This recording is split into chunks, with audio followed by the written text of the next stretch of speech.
Tu vois, un petit diaphragme, hein, c'est quand même mieux que les larges, hein, niveau goût. Ouais, mais je trouve qu'il y a un peu trop de bas quand même.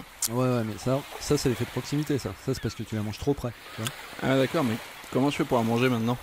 Ah bah ouais, mais bon, faut savoir ce que tu veux aussi. Hein.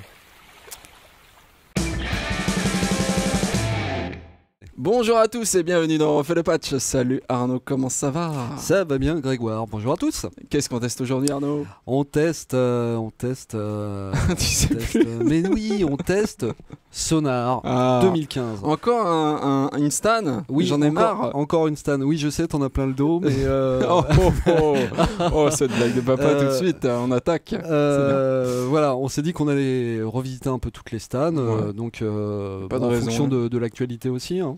Donc voilà, je le dis pour Renaud qui nous regarde, on fera pas Reaper 5 tant que Reaper 5 ne sera pas sorti. Exactement. Voilà. Mais sinon, pour le reste, voilà, Sonar est sorti il y a déjà quelques mois. Ouais, en janvier. Et voilà, et ce pourquoi on a l'occasion de revenir dessus et de faire l'actualité, c'est qu'il n'arrête pas d'être mis à jour en janvier. Mais on va voir ça un peu plus tard. Exactement. Juste pour présenter Sonar à ceux qui ne le connaissent pas, Sonar en fait c'est un logiciel développé par Cakewalk et qui à la base s'appelait Cakewalk aussi. C'est vraiment un vieux de la vieille, c'est un logiciel que PC qui en fait... Cakewalk, ça veut dire la marge du gâteau, c'est ça? Ouais, voilà. Alors, explique-nous là un peu. Voilà, le nom de Cakewalk n'a rien à voir avec le gâteau. C'est que le gars qui a fondé la boîte Cakewalk, il à la base s'appelait 12 Tones, je sais plus quoi. En gros, il cherchait un nom pour son logiciel, il pensait l'appeler Opus, et puis il a vu qu'Opus s'était déjà pris. Donc il a... Par le marché, c'est ça? Voilà. Donc il a ouvert un dictionnaire de musique, il a fait plouf plouf et il est tombé sur Cakewalk. Et Cakewalk, qu'est-ce que c'est? C'est une danse que dansaient les esclaves afro-américains pour se moquer un peu de leur maître blanc. Et c'est un peu, au niveau musical, c'est un peu l'ancêtre du ragtime. Donc voilà. Et c'est ainsi donc que le logiciel débarque sous DOS en s'appelant Cakewalk. Et puis qui fait son petit bonhomme de chemin. Au départ, c'est juste un séquenceur MIDI. Et puis petit à petit, avec ses compagnons de route qui s'appellent, enfin ses concurrents qui s'appellent Cubase, qui s'appellent Logic, il progresse. Petit à petit, comme eux, il devient une station de travail audio numérique, c'est-à-dire qu'il est capable d'enregistrer de l'audio. Donc là, on parle de Cakewalk Audio, Cakewalk Pro Audio. Et puis, à un moment, se fait sentir le problème, c'est presque un problème de marketing qui se pose, c'est que même si Cakewalk a bonne presse, il y a presque l'idée que oui, bon, Cakewalk, c'est un petit soft sympa, mais en gros, pour faire des trucs vraiment pro, on fait ça sous Cubase. Il a une image de logiciel de débutant un petit peu. Voilà. Qui était peut-être dû d'ailleurs à sa politique de prix qui n'a jamais été très agressive en face de celle de Steinberg ou d'Imagic à l'époque. Donc du coup, il décide quoi? Et ben du coup, il décide de renommer le logiciel. Alors ça s'est fait à l'occasion d'une grosse refonte et c'est là que le logiciel devient Sonar. Alors la marque d'ailleurs, ce qui est drôle, c'est que la marque 12 Tone Note s'appelle aujourd'hui Cakewalk parce que à chaque fois que le mec raconte, le fondateur raconte qu'à chaque fois qu'il allait sur un salon, on lui disait c'est vous Cakewalk, et il en avait marre de dire non moi c'est 12 Tone Note. Tout le monde s'en foutait du nom de sa boîte, donc finalement il a fait simple, il l'appelle Cakewalk, et c'est comme ça qu'on arrive donc au logiciel Sonar fait par la société Cakewalk. C'est bon, je m'y retrouve là. Qui était donc Sonar, qui a été non seulement l'occasion d'un changement de nom, mais d'une grosse refonte ergonomique, parce que c'est vrai que jusqu'alors Sonar avait un côté très Windowsien dans son interface, des menus gris, des petites icônes partout. C'était un peu Samplitude en fait. Mais heureusement ça ne l'est plus. Voilà, donc grosse refonte ergonomique, et donc on a eu les sonars millésimés, et puis récemment on est passé à Sonar X1, X2, et là au lieu du X3 on est passé à Sonar 2015. Et pourquoi? En fait, qu'est-ce qui se cache derrière tout ça? Qui s'est-il passé? Parce que nouvelle formule d'abonnement en fait. Nouvelle formule, c'est-à-dire la façon dont est vendu Sonar change. Au lieu de sortir une version tous les ans ou tous les ans et demi ou tous les 2 ans et de faire fait un système de mise à jour. On a la possibilité toujours d'acheter le logiciel. Ouais, ça c'est quand même une chose importante à savoir. Sur des prix qui sont toujours aussi corrects, voire agressifs. Hein. Ouais. On jugera ça en fin d'émission. Donc la petite nouveauté, c'est l'arrivée d'une formule d'abonnement mensuel.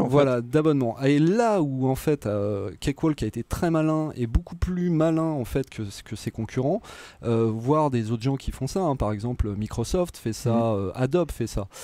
C'est que l'allocation chez Cakewalk, c'est plus ou moins un système de leasing. Ouais. C'est-à-dire que vous payez en fonction de la formule que vous voulez louer, parce qu'il y a toujours une version d'entrée de gamme, de milieu de gamme et de haut de gamme. Le haut de gamme étant le Platinum qui nous intéresse ici. Vous payez un forfait par mois et au bout de 12 mois, si vous payez pendant 12 mois, si vous payez que 2 mois, vous avez juste le logiciel complet pendant 2 mois et puis basta. Faut pas rêver quand même. Voilà. Mais si vous payez pendant 12 mois, après vous avez le logiciel complet, c'est-à-dire même si vous arrêtez votre abonnement, il vous reste le logiciel complet. Ça, alors vous l'aurez payé un peu plus cher, c'est un peu comme un crédit finalement. Vous l'aurez payé un peu plus cher que si vous l'aviez acheté d'un seul coup. Je crois que tu économises environ 2 mois si tu l'achètes d'un seul coup. Oui, voilà. Grosso modo. Mais c'est quand même super bien, d'autant que cette formule d'abonnement, on ne savait pas trop quand Cakewalk a présenté le truc. En janvier, donc. C'est vrai que les gens râlaient, disaient dis donc, dans ce Sonar 2015, il n'y a pas trop de nouveautés et tout.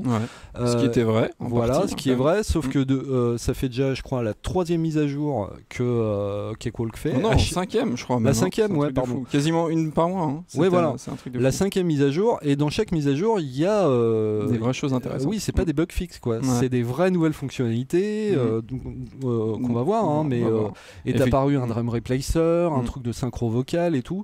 Donc d'ailleurs, la question qu'on se pose, c'est de savoir si finalement, est-ce qu'il y aura vraiment des mises à jour majeures tous les ans. Est-ce qu'ils vont pas seulement étaler tout ça non, je pense pas du coup, hein, je pense pas. On verra ça, c'est l'avenir nous le dira, on verra ça en janvier 2016 du coup. Voilà, mais il y a un truc qui est clair en tout cas, c'est que ce soit dans le prix de ces versions complètes ou dans ce système d'abonnement, Cakewalk est aujourd'hui l'un des plus consumer friendly, devrais-je dire, du marché, parce que ce système d'abonnement est vraiment très bien. Bon, le seul défaut, c'est que c'est peut-être un peu compliqué à comprendre. Oui, en tout cas, les mecs de Cakewalk, à chaque fois, ils venaient vers nous, ils voulaient s'assurer qu'on avait bien compris, qu'on n'allait pas raconter de conneries. Moi, a priori, on va pas raconter de conneries. Mais c'est vrai que c'est pas forcément évident à comprendre au premier abord. Tout à fait. En tout cas, sachez juste qu'on est très loin du modèle Adobe, parce que Adobe, quand on loue Photoshop, c'est 25 balles par mois, ou je sais plus, 40 balles, je sais plus. Et puis voilà, une fois qu'on a passé les 12 mois, on n'a pas le logiciel. Hein. Si on arrête, on arrête tout, quoi. Là, en fait, pendant tout le temps de votre abonnement, vous avez non seulement les mises à jour, vous avez toujours un logiciel à jour avec les nouvelles fonctionnalités, et puis à la fin des 12 mois, vous possédez votre logiciel. Je trouve que c'est une des meilleures formules qui existent sur le marché. Je n'ai pas peur de le dire. Voilà, n'ayons pas peur. Bravo Cakewalk. Et tout ça pour dire qu'on a zappé déjà un truc. Parce qu'on voulait parler donc de l'installation aussi. Ah oui, l'installation. L'installation, comment ça se passe? L'installation a changé aussi. Alors, on vous montre à l'écran. À l'occasion. Ok. Donc en fait, je sais pas s'il y a des utilisateurs de Native Instruments ici, mais ça ressemble beaucoup au Service Center de Native Instruments. C'est-à-dire que il y a un petit logiciel qui s'appelle le Command Center que vous voyez à l'écran. En gros, vous le loguez tout simplement, et puis vous entrez votre code, et lui va vous dire ce que vous avez installé ou pas, ce que vous pouvez installer déjà, ce qui fait partie de votre compte ou pas, et puis à ce moment-là, il y a juste à cliquer sur un bouton et ça installe tout le bazar. Moi, personnellement, je vais le redire, je trouve que c'est la meilleure solution. Oui, c'est un truc qu'on apprécie beaucoup, et d'ailleurs qui commence à se répandre un peu. Hein. Arturia est aussi passé sur un système comme celui-ci. Addictive Drums, c'est aussi ça aussi. Donc non, ça c'est vraiment très bien.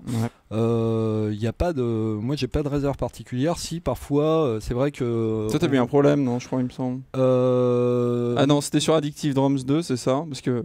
Non, moi j'étais, c'est juste que j'étais un peu neuneux, j'avais pas vu qu'il y avait ce dispositif là. C'est ça le problème. Ouais, voilà, comme souvent, le problème est entre la chaise et l'ordinateur. Et en l'occurrence, c'est moi. Non, j'ai eu je trouve que c'est dommage, parfois ils indiquent pas la taille que va prendre telle fonctionnalité ou tout ça. Voilà. Globalement, c'est très bien, c'est très simple, et c'est pas dommage parce que le problème de Cakewalk, c'est que l'offre, le bundle Sonar est très riche. On a beaucoup de contenu, de choses offertes. Et c'est vrai que l'installation à l'ancienne, c'était un peu lourdingue. Il y avait 20 000 installeurs à lancer. Là, ça permet un peu d'organiser les choses et d'avoir une vue d'ensemble, se dire est-ce que j'ai vraiment tout installé? Oui, c'est bon, toutes les lumières sont vertes, j'ai tout installé. Donc voilà, ça c'est très bien. C'est vraiment top. Donc je te propose qu'on lance le logiciel. Lançons le logiciel. D'ailleurs, il est lancé. Et on commence. Là, on a chargé une petite.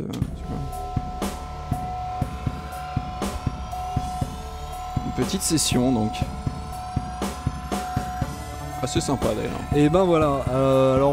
On n'avait pas forcément prévu d'en parler, mais c'est vrai qu'on la trouve assez cool. Oui, c'est cool parce que souvent on a le droit à une pop song de merde. Et là, pour le projet par défaut, de démo en tout cas, il y a un truc cool. Plutôt ambiance et tout, c'est sympa. Exactement. Donc, première chose qui concerne la console, Arnaud. Bon, déjà là, je vois qu'il y a un petit souci, on en reparlera mais à l'écran, mais la console, on a une moitié de console, là. J'ai l'impression.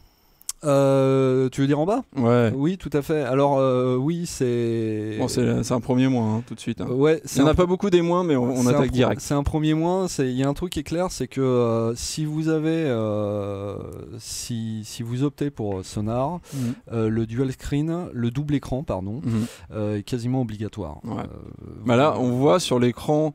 Sur lequel on fait l'émission, la résolution est de 1920 par 1080, donc c'est pas non plus une résolution de nul, quoi. Je veux dire, c'est quand même une résolution pas mal. C'est sur 27 pouces là, c'est ça? Ouais, voilà, c'est un 27 pouces qui peut faire une meilleure résolution, mais pour les besoins des vidéos, on tourne en 1920 par 1080 et on voit déjà qu'on est un petit peu à l'étroit. Donc j'ose même pas imaginer sur un laptop ou. Ouais, c'est ça. Alors la parade que propose Cakewalk pour ça, c'est de gérer ce qu'ils appellent des screensets, je crois. C'est-à-dire qu'on peut enregistrer des dispositions d'écran et switcher très facilement au moins de raccourcis de clavier de l'une à l'autre. Voilà. Les screensets, donc vous pouvez en avoir 10. Et c'est vrai que on gère bien le problème avec ça, effectivement. Disons que c'est pas mal. Une fois qu'on a pris l'habitude de se dire, voilà, ma table de mixage, ça va être tel screenset, mon arrangement, mon édition, ça va être tel screenset, on s'en sort. Mais voilà, c'est le prix à payer aussi pour une interface relativement lisible. Exactement. C'est vrai que je suis le premier, moi, à râler sur certains logiciels.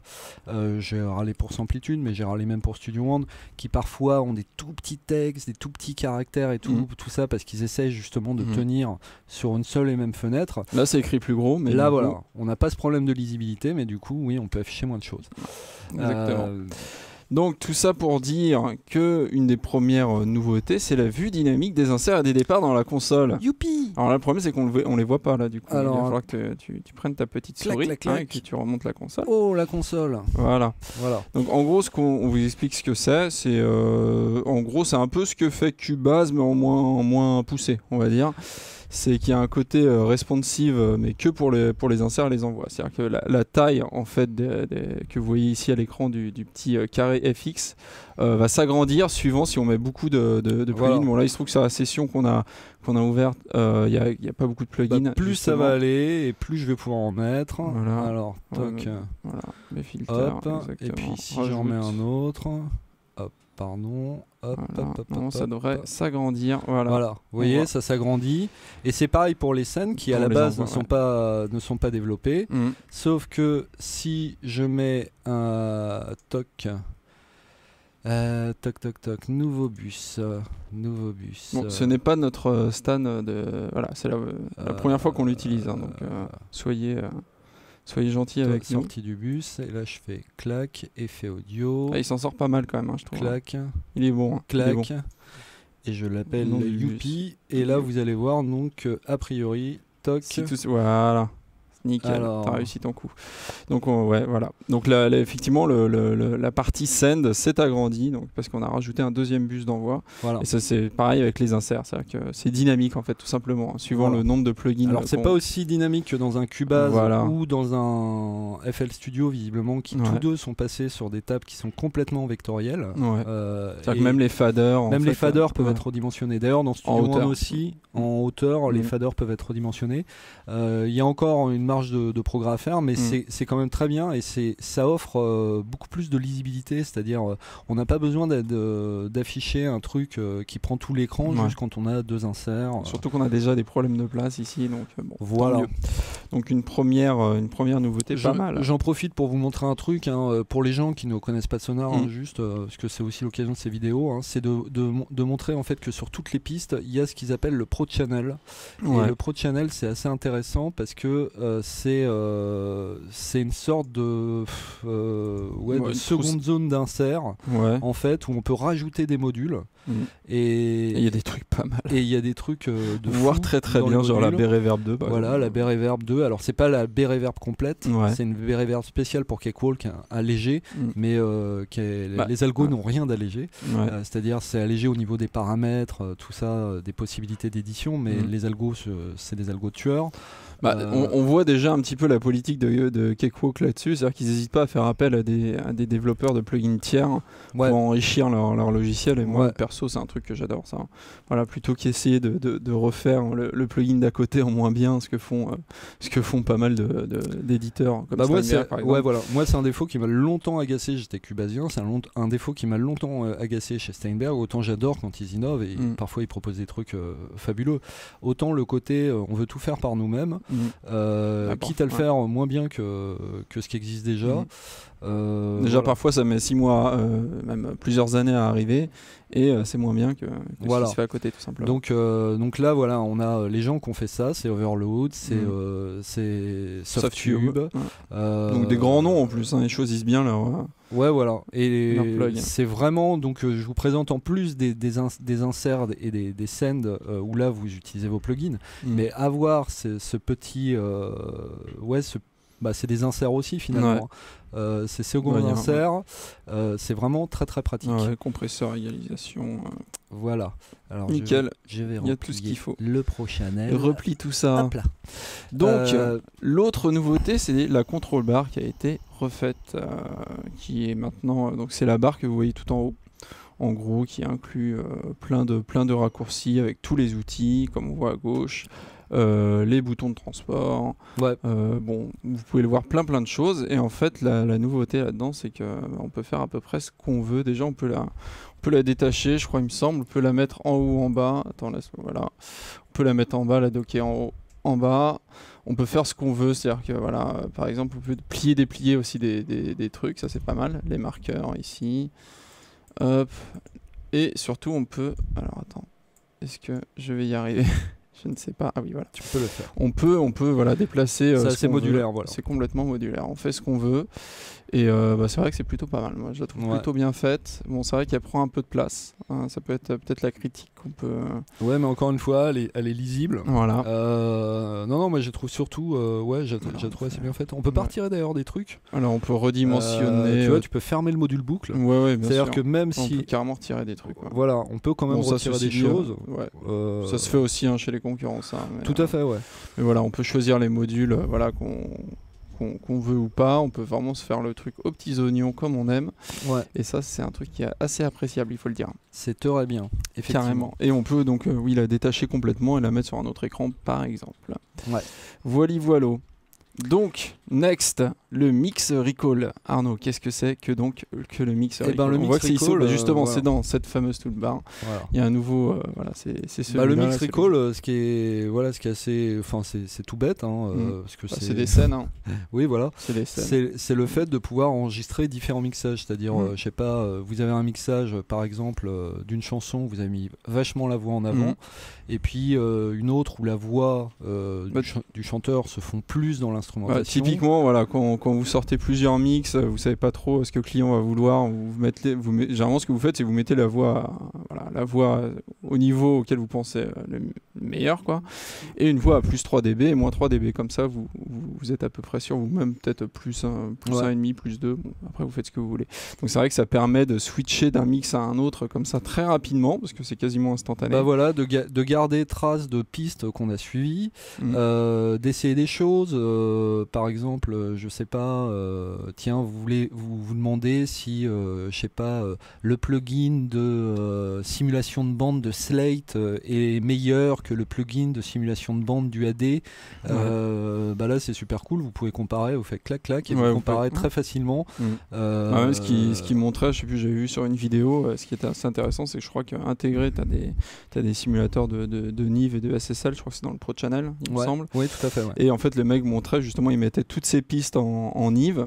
Il faisait un snapshot de ça, il changeait, il mettait tout en SSL, un deuxième snapshot, et du coup il pouvait passer de l'une à l'autre comme ça très rapidement. Ce système je trouve de pouvoir enregistrer les scènes et tout ça, c'est vraiment super pratique. Voilà. Quand on se pose des questions sur quel plugin utiliser ou quel réglage faire, je trouve que c'est plutôt bien de pouvoir faire un AB. Et là, ce qui est génial, c'est que voilà, autant faire un AB sur un seul plugin, c'est assez simple. Oui, voilà. Là, l'avantage, c'est qu'on peut faire ça sur un plugin qui est sur toutes les tranches. Et sur des mixages complets, donc c'est vraiment très bien. Voilà. Donc next, le Vocal Sync. Alors le Vocal Sync, c'est un truc qui est apparu dans des updates récents. On a préparé un petit projet spécialement pour ça.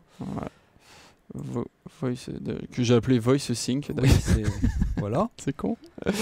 Donc voilà. Donc Vocal Sync, qu'est-ce que c'est ? Alors l'idée, vous vous souvenez, on avait consacré on refait le patch à Revoice Pro. Non, on n'avait pas fait de patch. C'était un article normal. C'était un article normal ? Ouais. Oh, je suis désolé. On aurait dû le faire. Non, voilà. On avait publié un article sur un banc d'essai de Revoice Pro, qui est un logiciel en fait de synchronisation vocale. Typiquement, vous avez par exemple une voix qui est doublée par une autre voix. L'idée c'est qu'elle soit super bien calée pour que ce soit pas le bazar parce que même avec des chanteurs de très bon niveau, les petits décalages ça a vite fait de rendre les attaques un peu fouillis, de faire des queues de phrases un peu bordéliques et tout. Avec des chœurs vraiment bien calés, ça fait tout de suite un effet de puissance, d'unité qui est vraiment je peux vous dire qu'avoir des chœurs calés comme dans Bohemian Rhapsody, oui, il faut des bons chanteurs, mais oui, il y a du boulot d'editing après pour que ce soit au poil de cul, quoi. Et ça peut aussi servir pour le doublage. Tout à fait. Regardez le test de Revoice que j'ai fait. J'ai fait une petite vidéo justement où je me double moi-même en fait. Et c'est super intéressant parce que ça permet de recaler une voix qui a été faite en post-prod après le tournage d'une vidéo et ça marche super bien, quoi. Voilà. Alors Revoice Pro c'est super bien. Revoice Pro coûte le prix de Sonar. Voilà, c'est un outil cher, pro, qui est utilisé d'ailleurs par des pros. Donc Vocal là, Sync, quand on a vu débarquer Vocal Sync dans Sonar, on se fait ouah, super et tout. Surtout que l'interface est vraiment bien. Et l'idée c'est de synchroniser un peu deux pistes. Donc tu nous montres ça, Grégoire, parce que on avait fait. Alors oublie pas de muter ce qui doit être muté parce que là on va avoir les patates et les. Ça va être le bordel là, je sens. Attends, on avait quoi là? Très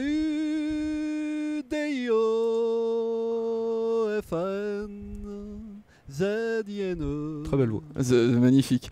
Donc ça c'est la première voix qu'Arnaud a enregistrée, vous avez reconnu sa voix magnifique. Et donc on a refait une deuxième voix qui est la suivante.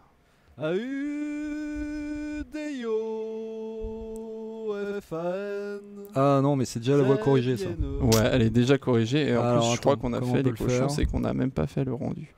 Donc voilà. Donc, bref, c'est pas grave, on va montrer. Donc le Vocal Sync, comment ça marche. Voilà, c'est juste ça. C'est juste un petit potard en fait. Et quand on lance le Vocal Sync, donc il faut savoir que ça passe par le protocole ARA. Donc c'est le même protocole qui est utilisé pour Melodyne. Donc ce qui est plutôt cool. Et donc en fait il n'y a qu'un seul potard. Et là vous voyez en fait quand vous lancez Vocal Sync sur votre deuxième partie, déjà vous choisissez le guide. Donc en gros la piste qui va guider en fait l'autre piste sur laquelle vous êtes en train de travailler. Et donc voilà, il y a un seul potard qui s'appelle force de guidage et qui permet en fait de caler plus ou moins, de recaler plus ou moins. La partie rose de la forme d'onde là à l'écran par rapport à la partie grise, qui bouge. Alors le problème c'est que le problème c'est aussi le fait qu'il y ait qu'un seul bouton en fait.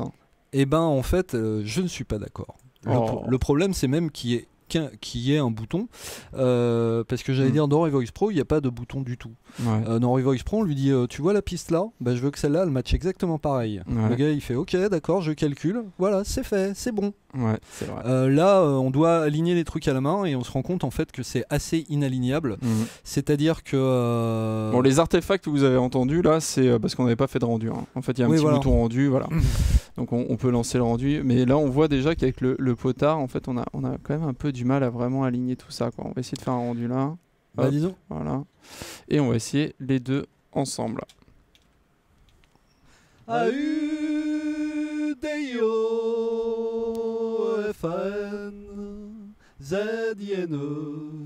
Bon, le résultat est quand même pas mal. Vous voyez sur le N, j'ai un positionnement différent de la consonne N. Sur la piste là en rose, il vient plutôt le N que dans l'autre. Dans l'autre, il traîne plus. Et ça, en fait, le logiciel est incapable de le corriger.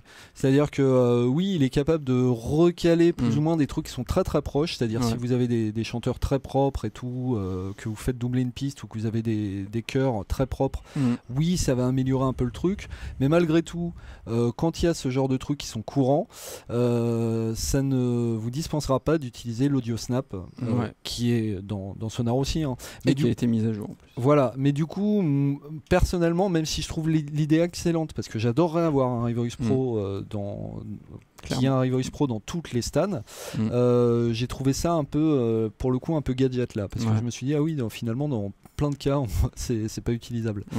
C'est vrai qu'on a été un petit peu déçus quand on a vu l'interface et tout ça, qu'on a vu qu'il était là, on s'est fait waouh putain c'est génial.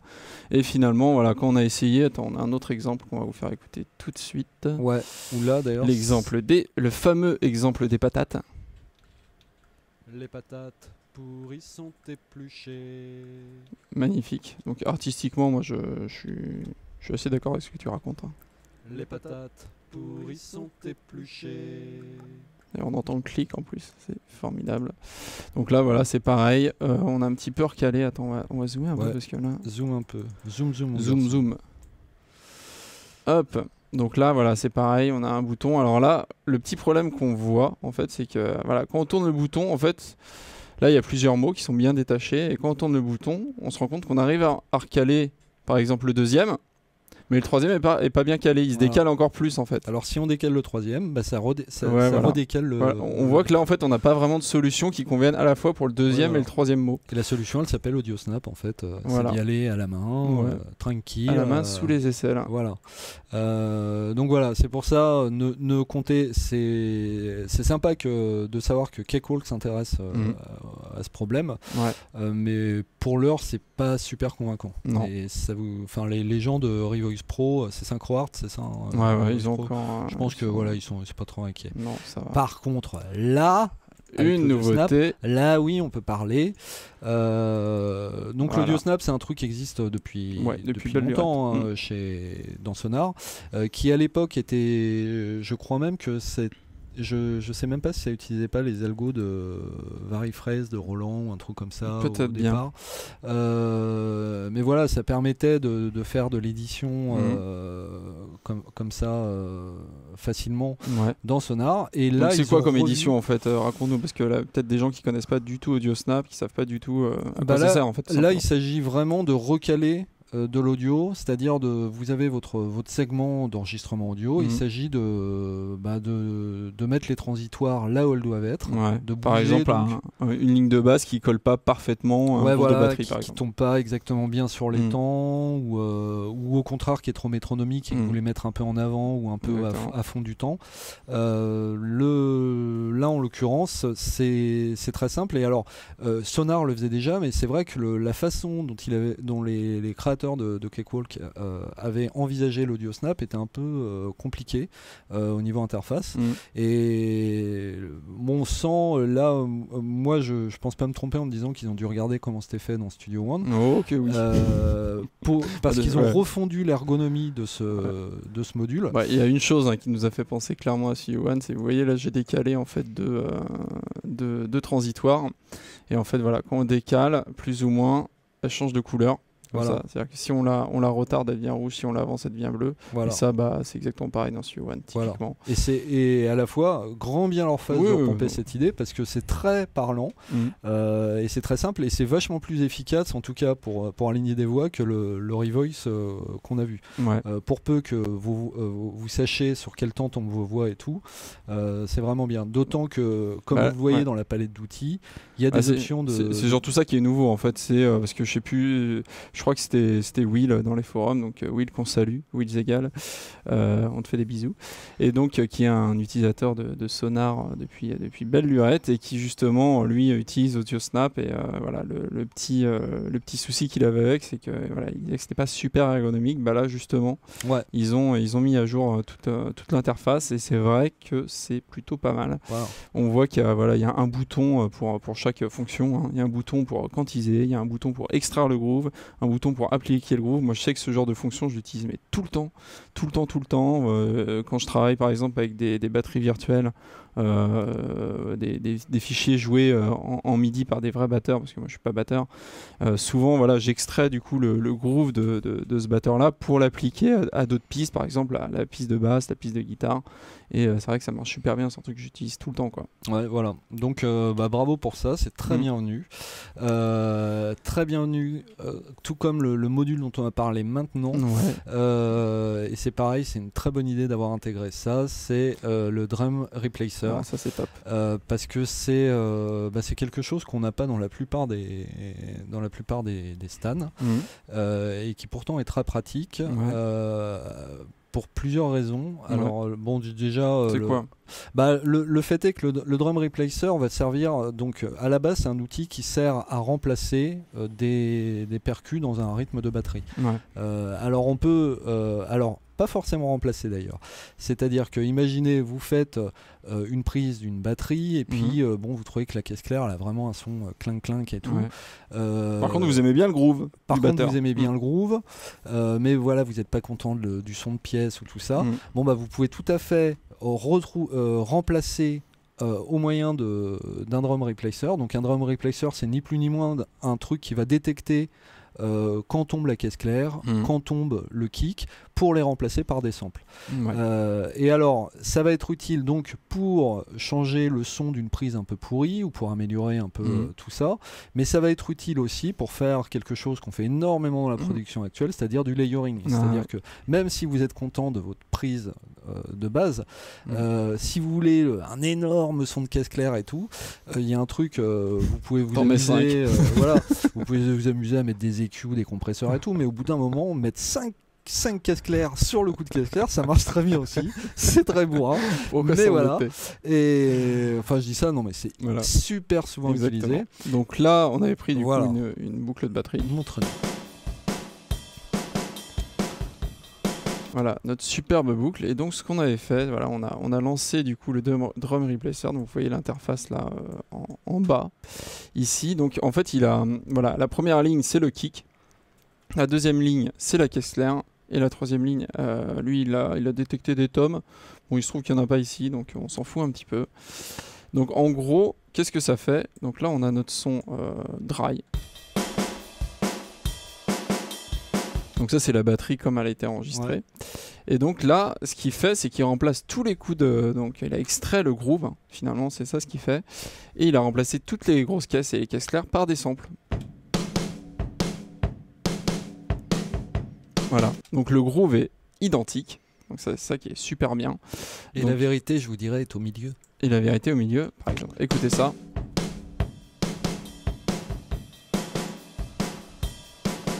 Donc à la base on avait ça. Et ce qui est drôle, c'est qu'on peut faire ça.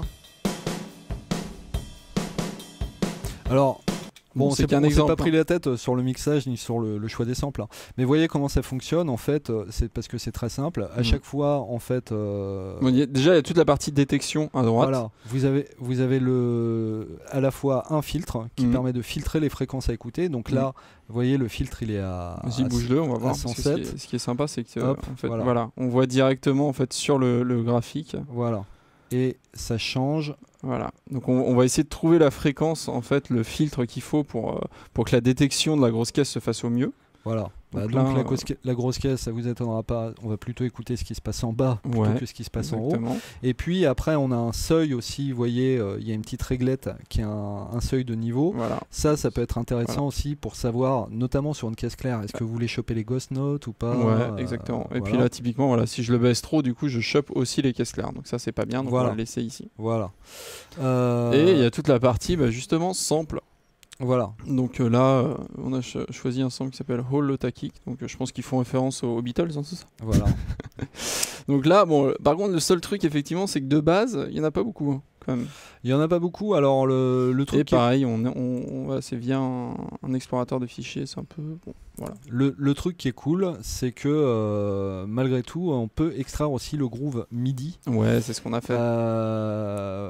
Par exemple, là, on a extrait le groove MIDI, voilà, et on l'a mis sur une piste MIDI. Alors, retire le solo de... Ouais. Voilà, et là, on l'a mis sur un session drummer qui est un... Exactement, ce qui est lui. Voilà. Hop. Bon, attends. Voilà, exactement. Donc, mon session drummer qui est assez pourri. Disons que vu que maintenant, vous allez le voir, il y a Addictive Drums 2 qui est livré avec, c'est vrai que nous, il n'est pas installé Addictive, parce que voilà. Mais voilà, là au lieu de jouer les samples qui sont fournis par Sonar, on peut tout à fait attaquer une batterie virtuelle, ça marche très bien, et faire du layering et le faire autant de fois qu'on veut. Si je veux mettre 8 BFD par-dessus ma boucle de batterie, il n'y a pas de problème. Donc c'est un truc qui marche plutôt bien en plus, qui est assez simple à utiliser, donc ça pour moi c'est quand même un gros plus, quoi. Voilà, effectivement c'est très bienvenu, même si bon voilà, c'est pas aussi complet que ce que peut proposer par exemple Slate sur son logiciel Trigger, qui lui permet depuis le Trigger de gérer du layering par exemple. Mais voilà, ça a le mérite en tout cas d'être très simple. Exactement. Et ça nous permet d'enchaîner sur la suite. Mais tout à fait. Qui est quoi Alors là, on va plutôt aller voir du côté des outils MIDI. Ouais. Donc en fait, ils ont fait entièrement, graphiquement en tout cas, l'interface MIDI et même le moteur, je crois. Oui. Et puis, alors bon, il n'y a pas trop de commentaires à faire sur le MIDI, si ce n'est l'apparition en fait d'un nouvel outil qui est le pattern. Voilà. Alors, il me semble il faut d'abord que je sélectionne, par exemple, le groove là. Ouais. Clac. Voilà. Je sélectionne le mode pattern. Donc c'est comme tu disais, comme sur Photoshop. Hein, c'est un peu voilà. C'est un peu le pinceau à cloner de Photoshop. Vous donc sélectionnez un truc et il peut le reproduire. Voilà, comme un bourrin. Hop, je duplique le truc que j'ai sélectionné. C'est super simple. Voilà, c'est un grand coup de pinceau. Ici, d'un rouleau à peinture. Hein. Ouais.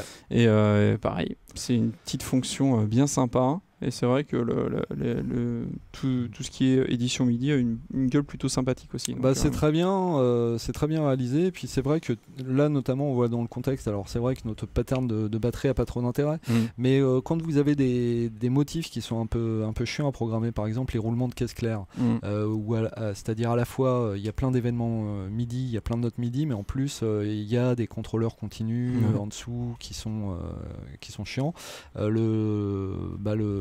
Ce rouleau là à cloner, ce pinceau à cloner permet de faire énormément de reproduire des motifs très complexes très facilement.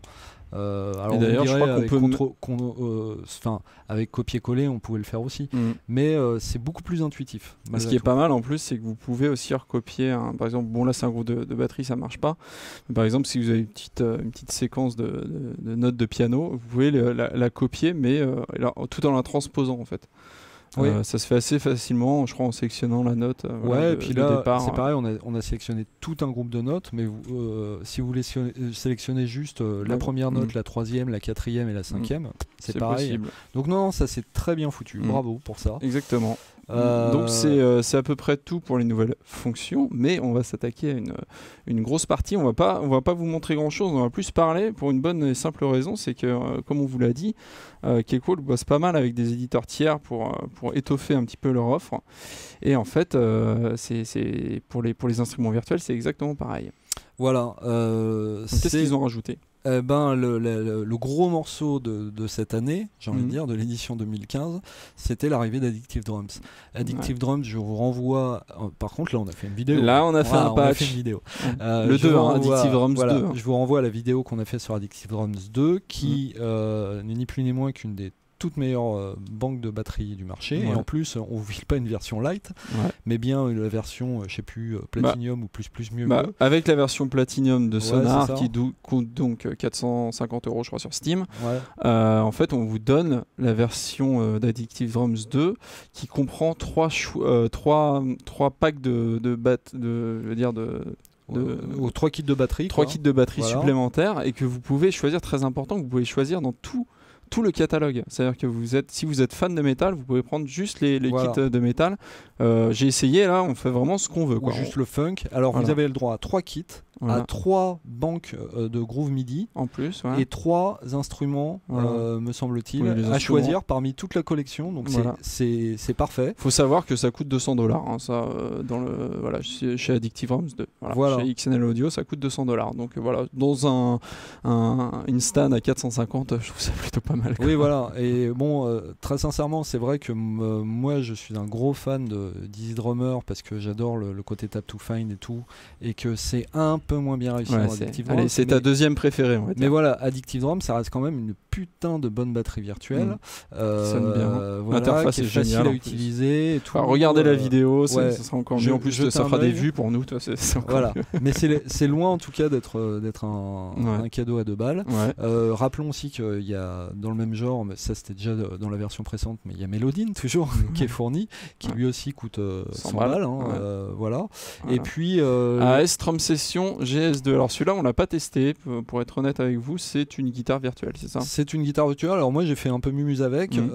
Donc AS, c'est Applied Acoustic System, et c'est des gens qui sont spécialisés dans la modélisation physique et qui font des trucs très bien. Alors toi qui connais bien les guitares justement virtuelles, qu'est-ce que ça vaut à part 149 $? Et ben voilà, ça vaut 149 $, et c'est plutôt dans la modélisation physique, c'est plutôt ce qui se fait de mieux pour l'instant, vu que toutes les guitares sinon sont basées sur du sample. C'est la seule qui fait de la modélisation physique, et c'est pas mal tant qu'on en attend d'avoir un son presque plutôt façon électroacoustique. D'accord. Piezo quoi. Voilà, c'est vraiment le son piezo. Mais bon, c'est pas c'est pas super réaliste non plus.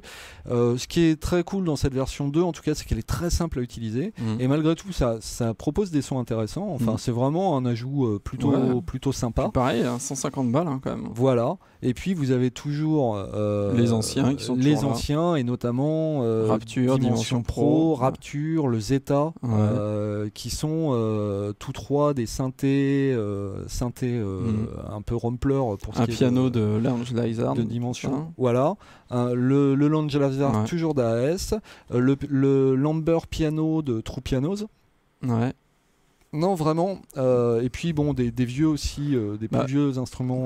Pour résumer, il y a aussi ils ont aussi rajouté quelques plugins, mais en gros, sincèrement, dans le marché des stands, c'est un des meilleurs bundles. C'est un des meilleurs bundles. C'est même le meilleur bundle, je trouve, personnellement. Bah ouais. Je pense qu'on peut dire ça. C'est juste, c'est juste assez hallucinant d'avoir ça. Pour le prix en plus, qui est la version Platinum 450. Il y a un bundle de fou. Quoi, je veux dire, rien que le bundle fourni avec vaut déjà plus de 450 €. Ouais, voilà.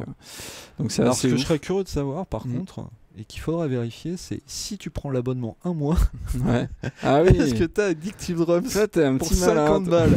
Ça, je me demande. Parce que alors là, franchement, allez-y. Même si c'est pour pas l'utiliser, au fond, c'est les mecs. S'il y en a un qui veut essayer dans les forums, qu'il essaye. Non, mais c'est une bonne idée. Ça m'étonnerait quand même. Ça serait un peu trop simple. Je pense qu'il faut au moins 4 mois peut-être. Il y a peut-être une durée minimum. Donc côté plugin, on n'en a pas parlé, mais il y a les Buzz, Bark of Dog et Panipulator. Bon alors. Ok, c'est inclus, c'est des freeware, donc en fait ils sont.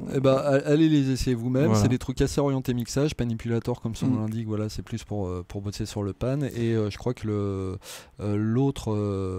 Non, là, le gros morceau aussi de cette mise à jour, c'est Rematrix.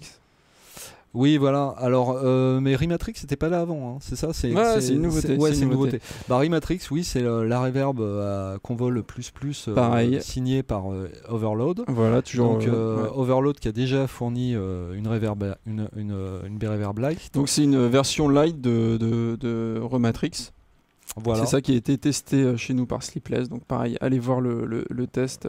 Il a mis, je crois, 4,5 avec un award, je crois. Donc, bah ouais, bah comme juste beaucoup reverb de de choses que font Overload qui fournissent aussi le simulateur d'ampli guitare, le TH2, qui est pareil, qui est une référence dans son domaine. Alors même si là c'est une version light, moins intéressant que la version complète. En tout cas, à côté reverb, entre Rematrix Solo et AB Reverb 2, bah, ils font très fort. Ils font très fort parce que autant c'est vrai que toutes les stands se sont dotées aujourd'hui de processeurs à convolution, donc elles sont à peu près toutes au même niveau, encore que la Rematrix elle permet beaucoup plus de choses qu'une simple reverb à convolution, mais c'est vrai que même au niveau des reverbs algorithmiques, par contre là c'est beaucoup moins évident. Il y a encore quand même pas mal de stands qui proposent des reverbs assez pourris de ce côté là, et là vraiment on a de quoi faire. Il y a aussi le Bluetooth Bundle de Nomad Factory qui est fourni également et qui est loin d'être gadget. Mais la liste est tellement longue, c'est incroyable. Qui lui-même contient une reverb, ouais. Enfin, on a vraiment l'impression de ne pas se faire arnaquer. Alors même s'il y a des vieux plugins dedans, un peu what the fuck. Et des trucs un peu moins bien aussi, là, le truc pour les acoustiques piezo, là, le CAX. Ah oui, ça c'est une essayé. nouveauté. Bon, on va vous épargner ça, on a essayé. Parce qu'il y a des chaînes d'effets qui ont été faites, notamment par Craig Anderton, qu'on salue. Je parle pas des effets de Craig Anderton, mais en tout cas le CAX acoustique piezo, ça c'est de la merde. Mais je crois que c'est là-dedans qu'on le trouve, et en fait voilà, c'est un truc qui est censé, comme le plugin qu'on avait testé là chez UAD, qui est censé rendre naturel, faire sonner acoustique une prise de guitare piezo. En fait là en gros on voit que leur truc c'est un vulgaire EQ, c'est-à-dire que oui, ça rajoute du bas, ça rajoute du haut, et puis bon, ça fout une reverb par-dessus tout ça. Et voilà, mais ce n'est pas crédible du tout. Non, c'est vraiment pas terrible. Et puis pareil, il y a notamment il y a une espèce de vieil expander Roland qui est fourni dedans, General MIDI, et franchement putain ça pique les oreilles.